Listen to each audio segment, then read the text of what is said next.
আজি আপোনালোকক খুব সুন্দৰ এখন আঞ্জা বনাই দেখুৱাম। ঢেকীয়া, বাঁহগাজ, আলু আৰু দাইল, যি আমাৰ গাঁৱত খুব সুন্দৰভাৱে এয়া বনাই খোৱা হয়।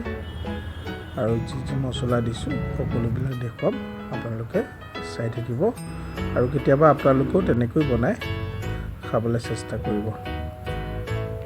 ব'লকচোন চাওঁ কেনেধৰণে বনাইছোঁ, আপোনালোকেও চাওক আৰু আমি বনাওঁ।